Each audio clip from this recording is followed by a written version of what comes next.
Insya Allah. Ya. Dan kemudian dikatakan kolbu bisa bicara dengan kolbu orang lain. Kolbu to kolbu communication, bahasa kolbu. Ya, kolbu to kolbu. Bahkan tadi dikatakan kolbu bisa bicara dengan otaknya orang lain. Ya, kolbu to brain communication. Insya Allah. Dan karena kolbu ini bercahaya, ya tadi kita menghidupkan itu, ya dengan itu tadi keimanan dan ketakwaan kita itu dia bercahaya. Gitu. Ya.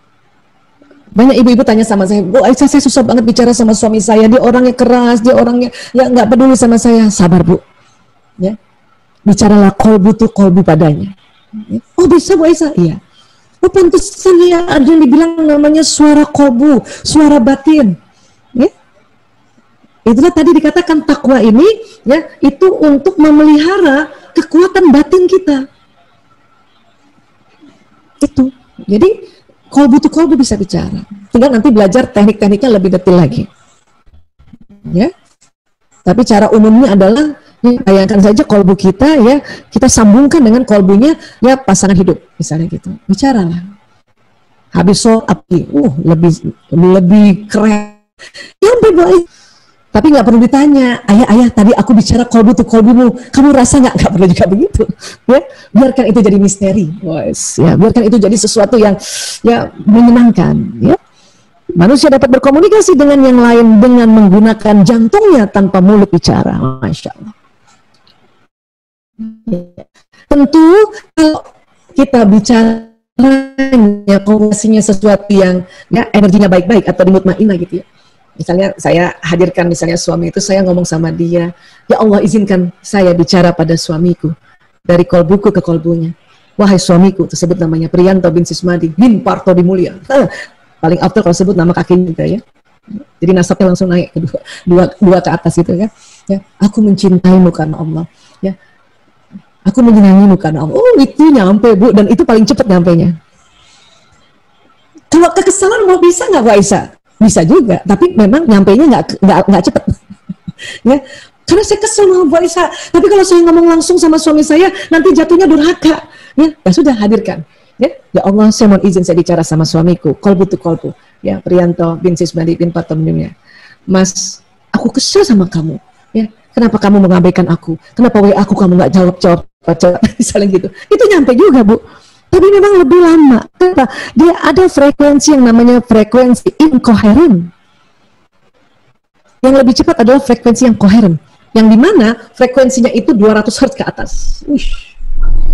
Apalagi habis baca Quran, ya kita lakukan dialog kolbu to kolbu. Pada suami kah, pada anak yang sudah ngomong, pada anak mantu. Yang kalau kita ngomong pak mulut nanti ada ketersinggungan. Bicaralah kolbu to kolbu. Karena lentaranya sudah kita mulai hidupkan ini dengan tadi ya, keimanan kita dan ketakwaan kita, manifest ketakwaan tadi suruh baca Quran ya. Dan ini juga hal yang gaib yang nggak kelihatan kan ya, frekuensinya ibu nggak lihat. Kalau butuh kolbu ibu bicara sama suami emang nggak kelihatan, itu hal yang gaib yang kita harus beriman juga pada hal itu bahwa karena memang itu ciptaan Allah semuanya ya. Sebagai universitas di dunia ini sudah menelitinya, kita tinggal pakai Bu, ya. Tinggal pakai. Kenapa? Penelitian itu mahal, ya. Udah mahal, lama lagi, bertahun-tahun dipakai. Itu teliti tahun 91 Bu, sampai tahun 2000. Itu penelitiannya 9 tahun, masya Allah. Dan sekarang kita pakai aja, ya. Nah, dan pada saat berdoa, ini gelombang ini, frekuensi ini panjang nih gelombangnya, jauh lebih panjang sekali. Tadi kenapa saya bilang kalau habis sholat kita lakukan kolbu to kolbu itu mantap banget. Kenapa? Karena orang habis sholat, ya, habis sholat seseorang itu gelombang frekuensinya itu panjang, semakin panjang, bahkan nggak bisa diukur. No hertz, tembus ini.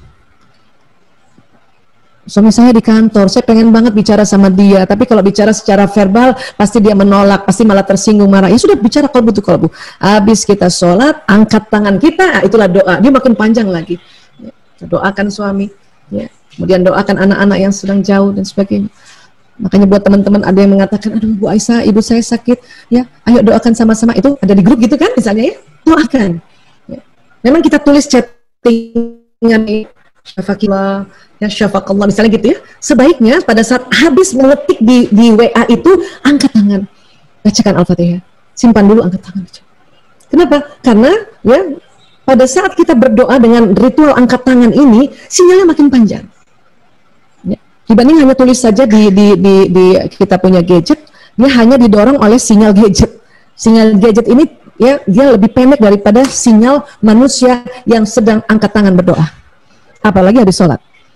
Tapi terkadang mungkin kalau kita misalnya banyak banget yang harus didoakan, kalau saya ya takut lupa pada saat nanti habis sholat baru saya doa.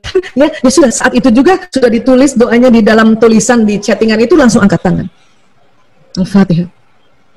Itu betul-betul terasa oleh sahabat-sahabat kita bahwa kita mendoakan. Ya. Kemudian apa lagi? Ya, saum. Orang yang saum itu doanya itu sinyalnya lagi panjang banget. Makanya orang yang bersaum itu hati-hati bicara. Gak boleh ngomong yang jelek-jelek. Kenapa? Nanti ketarik. Karena dia akan terbroadcast oleh sinyal ini dan menarik peristiwa apa yang kita ucapkan. Pada saat kita lagi saum, ya kita bicara yang baik-baik. Adapun kita ya bersih pikiran negatif, perasaan negatif, langsunglah istighfar lagi. Ya, kemudian kembali lagi bicarakan yang baik seperti itu. Ya. Sedekah, ya. Sedekah tadi banyak banget ya, dia punya faedah ya. Ternyata dari tinjauan gelombang, pada saat orang bersedekah, sinyalnya panjang. Sekarang mungkin orang nggak masuk kotak amal ya, kenapa? Karena sekarang ini ya nggak bisa datang ke tempat itu ya, tinggal kita transfer. Makanya habis transfer Bu, itu sinyal panjang, maka berdoalah. Lagi panjang-panjangnya sinyal, rugi kalau nggak berdoa, kan gitu ya. Nah ini, oke.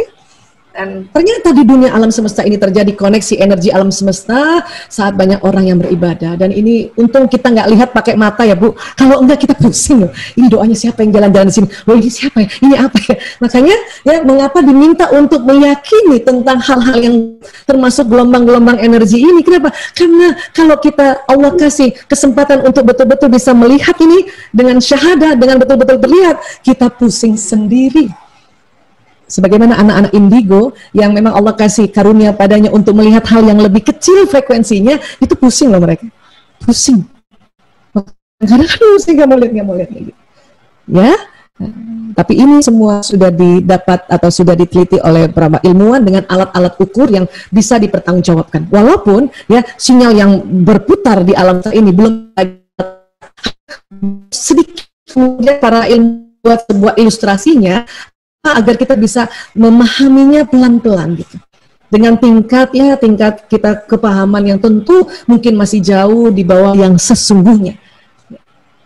Kurang lebih seperti ini, inilah mengapa tadi dikatakan judul yang keren banget, menghidupkan lentera iman dan takwa di tengah musibah yang dahsyat ini. Kenapa? Karena memang betul membawa keuntungan. Maka mari sama-sama di kondisi kayak begini, setelah kita menghidup lentera ini, maka kita saling mendoakan.